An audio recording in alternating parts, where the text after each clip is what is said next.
Reading by Lars Rolander. The Untouchable by Stephen A. Kallis, Jr. You can see it, you can watch it, but mustn't touch. And what could possibly be more frustrating when you need most violently to get your hands on it for just 1 second? The man finally entered the office of General George Garvers. As the door closed behind him, he saw the general, who sprang from his chair to greet him. "Max, you finally came." "Got here as soon as I could. I wager half my time was taken up by the security checkpoints. You are certainly isolated in here." "All of that," agreed the general. "Have a seat, won't you?" he asked, indicating a chair. His friend sank into it gratefully. "Now, what's this vital problem you called me about? You weren't too specific." "No," said Garvers, "I wasn't. This is a security matter, after a fashion. It is vitally important that we get technical help on this thing, and since you and I are friends, I was asked to call you in." "Well?" "I'm afraid I'll have to make a story of it." "Quite all right by me. But don't mind if I interject a question now and then. Mind if I smoke?" "Go right ahead," said Garvers, fumbling out a lighter. "Just don't spill ashes on the rug. This all began on the 3rd of May. I was working here on some top security stuff. I had suddenly got the feeling of being watched. I know it seems silly, what with all the checkpoints that a potential spy would have to go through to get here, but that's just how I felt. Several times I glanced around the office, but, of course, it was empty. Then I began to think that it was my nerves." "You always were a bit of a hypochondriac," observed his friend. "Be that as it may," continued Garvers, "it was the only explanation I had at the time. Either someone was watching me, which seemed impossible, or I was beginning to crack under the strain. Well, I put my papers away and tried to take a short break. I was reaching into my drawer where I keep magazines when, so help me, a man stepped out of the wall into my office." "What? It seems as if you just said a guy stepped out of the wall." "That's just what I did say. It sounds crazy, but let me finish, will you? I'm not kidding. And I'll show you proof later if necessary. Anyway, this bird stepped straight out of the wall, as if it had been a waterfall or something, but the wall itself was undamaged. The only proof I had that he had actually done it was the fact that he was in my office, but that was proof enough. To put it mildly, I was thunderstruck. After jumping to my feet, I could only stand there like an idiot. I was so shaken that I couldn't speak a word. But he spoke first. "General Garvers?" he asked, just as if he had run into me at a cocktail party or on the street. I told him he was correct, and asked him who he was, and what he wanted, and how he got into my office. He identified himself as a Henry Bush, and explained that he was acting in behalf of a good friend of his, the late Dr. Hyman Duval. Have you ever heard of Duval, Max?" His friend twisted his face in thought. "Can't say that I have, offhand, but the name seems to ring a bell somewhere." "Well, anyway, he said that Duval had perfected an invention of great national importance shortly before his death, and asked Bush to deliver it to the government if anything should happen to him. Then Duval died suddenly of a heart attack." "And what was this invention?" "Isn't it obvious? A machine that would enable a man to walk through walls.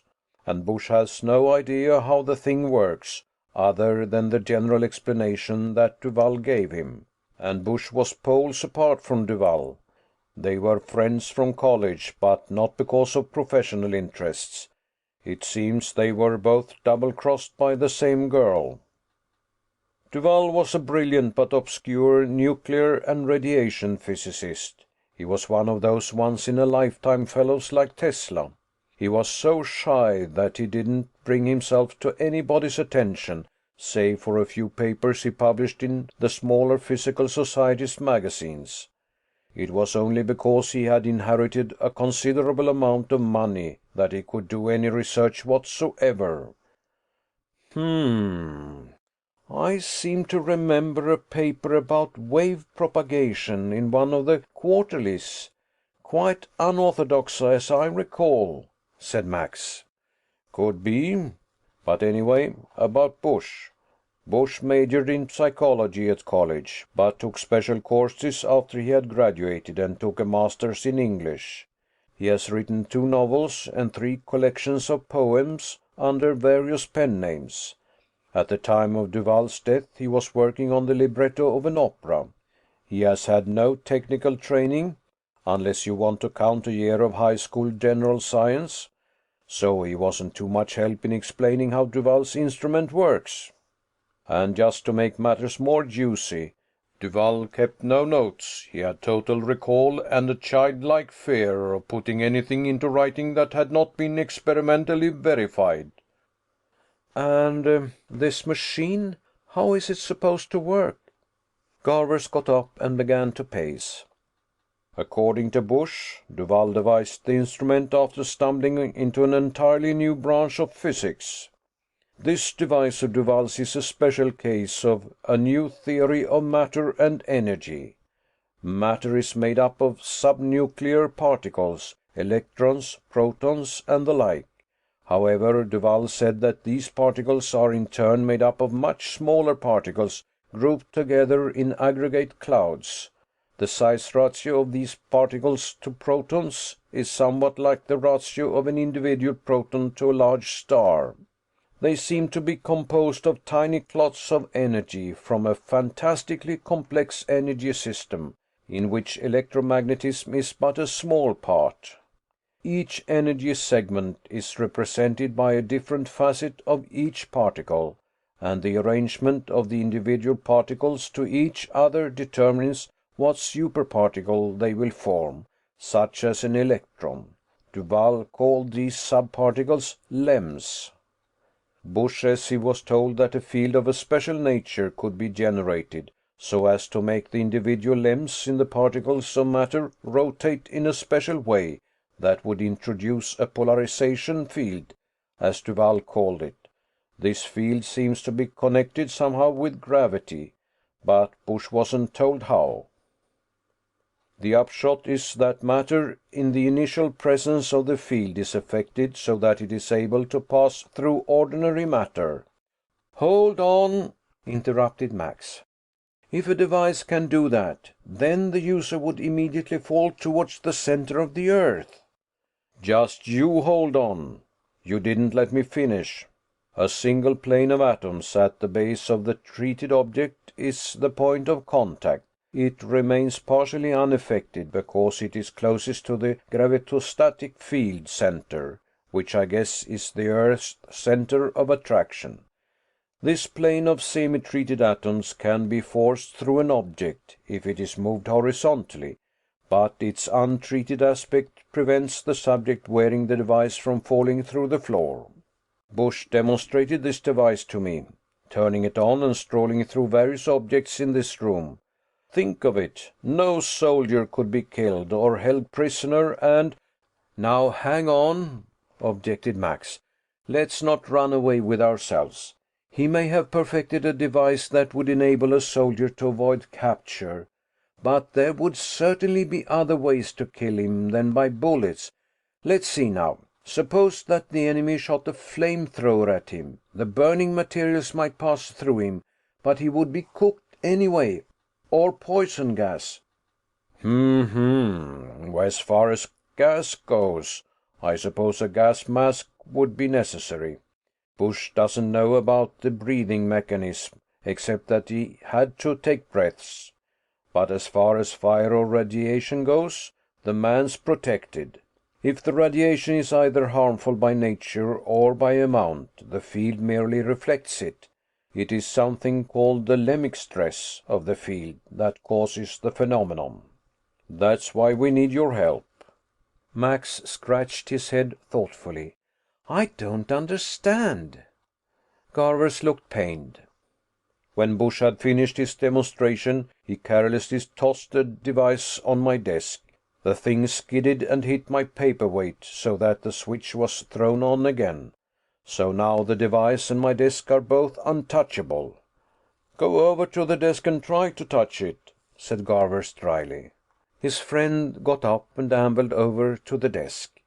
There he saw a small black box resting near a paperweight. Its toggle switch was on the on position, and it was lying on its side. He tried to pick the box up, but his hand slid effortlessly through it as if it were so much air. Well, Max said. He passed his hand through the desk again. Well, well. Are you sure Bush told you everything? Bush? He honestly wants to help, and we have taken him through the mill. Pentothal, scopolamine, and the like, hypnotism, and the polygraph. We've dug that man deeper than we have ever dug anybody before. And have you conducted any experiments of your own? Certainly. That's what is so frustrating. We try to X-ray the thing, and we don't get a thing. We bombarded it with every radiation we could think of, from radio to gamma, and it just reflected them. We can detect no radiation coming out of it. Magnetic fields don't affect it, nor do heat and cold. Nuclear particles are ignored by it. It just sits there, thumbing its nose at us, and we can't even wait for it to run down. According to Bush, the power requirements of the thing are funny, and once the field is established, it takes no additional energy to maintain it. And the collapsing power remains indefinitely until it is time to turn the machine off, but it's unreachable by any means we have.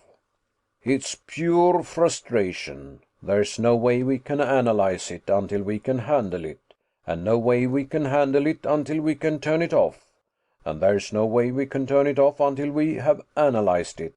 If it were alive, I'd think that it was laughing at us. Do you have any ideas? Asked Garvers hopefully. Nothing that would help a solution at present, said Max. But do you remember the legend of King Tantalus? Slightly. What about it? Well, if he were here, said Max thoughtfully, he'd sympathize. End of The Untouchable by Stephen A. Kallis, Jr. Read by Lars Rolander.